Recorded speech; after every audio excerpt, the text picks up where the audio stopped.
Oh, hello, this is Tak Chong from Walk with Tak. Welcome to my YouTube channel. If you enjoyed this video, please like, subscribe, and share.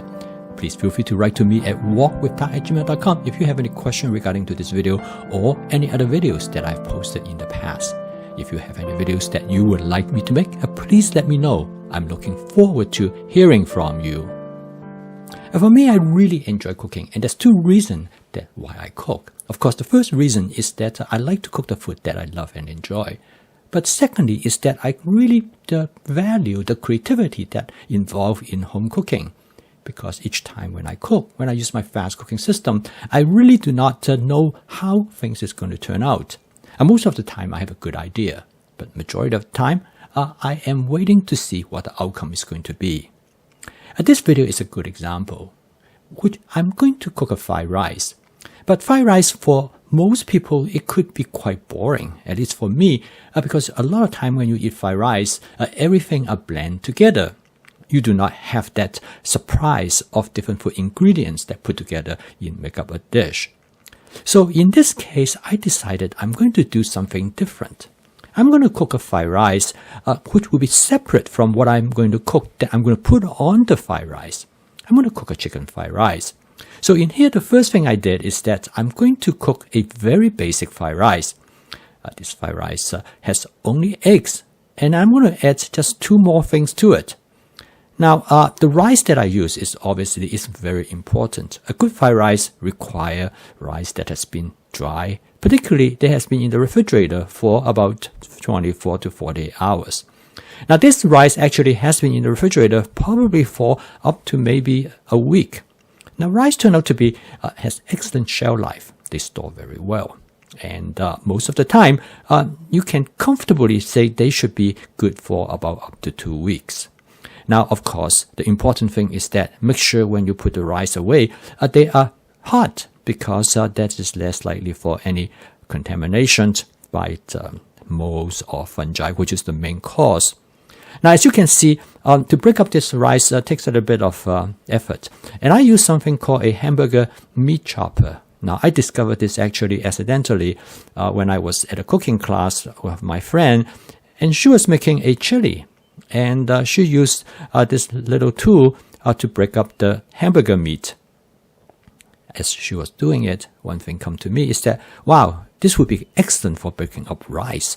Because in the past, I used to break up the rice with my wok spatula. And quite often, I will warm it up first in the microwave oven so it becomes softer. But with this method, you don't have to worry about it. Break up the rice very nicely. And the most important thing is that it do not cause the rice to spill from the wok onto the kitchen counter or the stove. Now next, I switch to my wok spatula. I usually check the level of oil. I try to use as little oil as possible for a couple of reasons. Because if you use just a right amount of oil, the food ingredients will get char on the surface of the wok. Because when you don't have oil, the wok surface can become very hot. And if you want charring, that is great. But of course, you also run the risk of things getting burned. But that's okay, as long as you can just stir everything in appropriate speed. How fast you stir, which very much depends on the amount of heat. The more heat that you have, the faster that you need to stir. So in this case, as you notice that I have the stove actually on the highest heat setting. I have a glass top electric stove, which is a little bit difficult to manage. The best type of stove, of course, is gas because you can turn on and off the heat instantly. The problem with electric is that when you turn it off, of course, the heat will persist for a little while. So now I want to make sure that I do not get things get burned. But at the same time, I want the rice to char a little bit, at least somewhat. So that will give not only the texture with fried rice, which is excellent when you have the rice char, but on top of that, it will create a nice aroma from the charring. So by this time, the rice is pretty much done. It's basically you just want to warm it up. And I'm going to season it with, first of all, with a little bit of salt. And again, depend on your tolerance for salt. You can omit that completely. But the most important seasoning, which I use that works extremely well with fried rice is with my wok with tak basic seasoning mix. The wok with tak basic seasoning mix is designed to enhance the umami flavor of the dish because it contains mushrooms extract, and it contains which I put together with garlic powder, onion powder, and minced onion flakes. And I also have a very small portion of lemon pepper together with some cumin and ginger powder. All of this will make the whatever ingredients that you have give a nice strong umami flavor. Okay, next I'm going to add some sweet corn. Now, this is actually I thought it was a good idea because sweet corn will give a nice flavor to the fried rice. And since I have them, my neighbor gave it to me, and they grow sweet corn, and every year they will freeze them, and when they have extra, they will give some to me. And then this I follow by some scallion that I already chopped up. Now these are the tips of the scallion. Usually the bottom part of the scallion, I cut them into strips. Now the scallions and the sweet corn really add a great deal to the fried rice. Now in this case, you really don't need anything else. And so this is what I call a basic simple fried rice. And so now the fried rice is all ready. So what I'm going to do is that I'm going to transfer them onto a plate. And you notice that as I dish out the fried rice, some of the rice are slightly charred.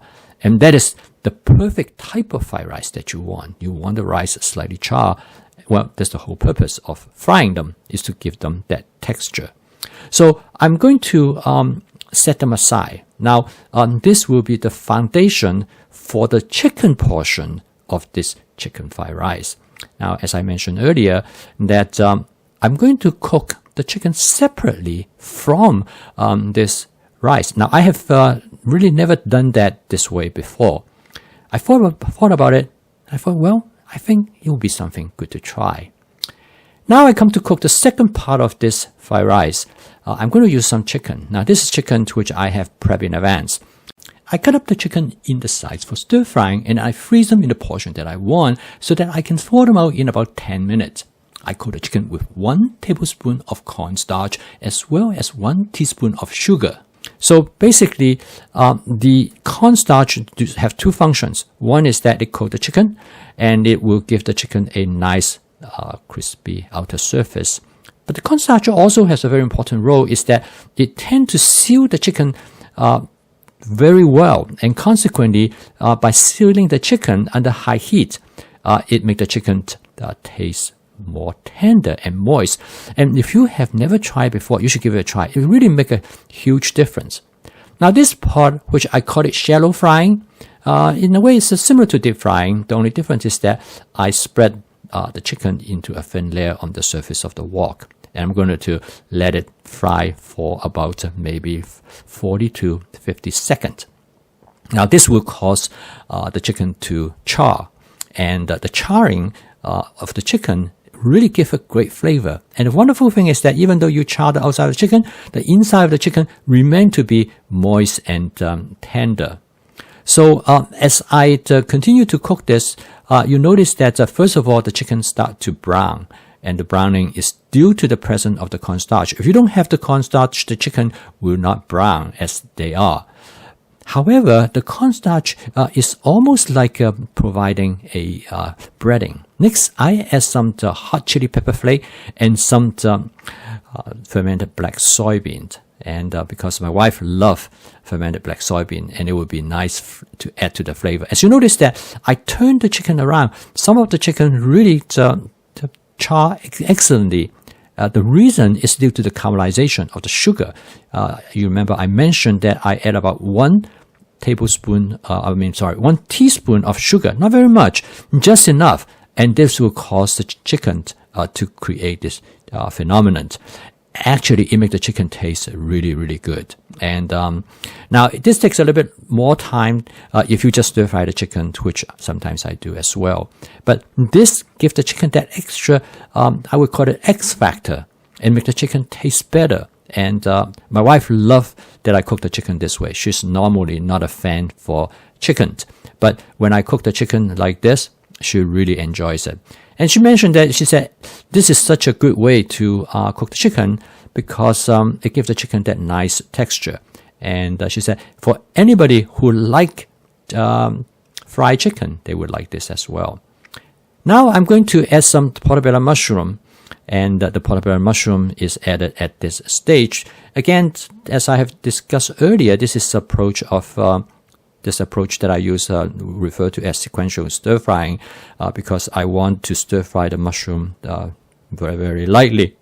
So this will be about the time to add it. The chicken is almost done, and so this provides a control measure of how much you want to cook the mushroom in relationship to the chicken.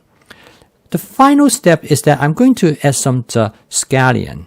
Now, you remember this scallion is different from the scallion I add to the fried rice. This scallion are cut into strips, or you can call it julienne style. And this scallion behave almost like onion.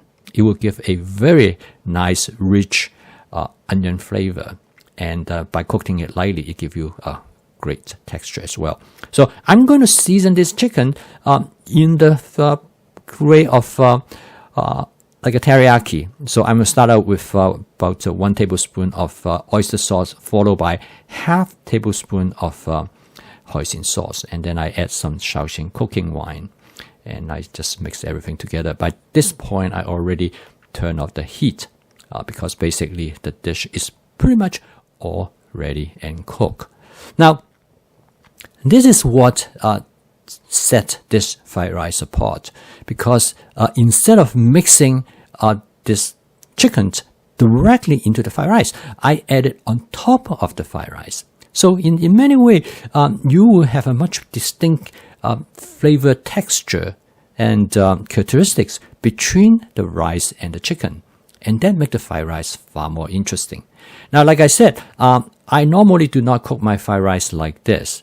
I have a similar version, but this is the first time I cook the chicken and together with the mushroom and the scallion to create this, you can call it a combination dish. Now, I sometimes call this combinatory stir frying. It's basically is that you create a dish by stir frying different ingredients separately. Okay, stir frying is all about experimentation, creativity, as well as innovation. And this is a good example that you can try when you do your stir frying. Okay, I post a video each day to help you to make home cooking as part of your daily routine. And using my fast cooking system, you will find home cooking to be practical, efficient, creative, and fun.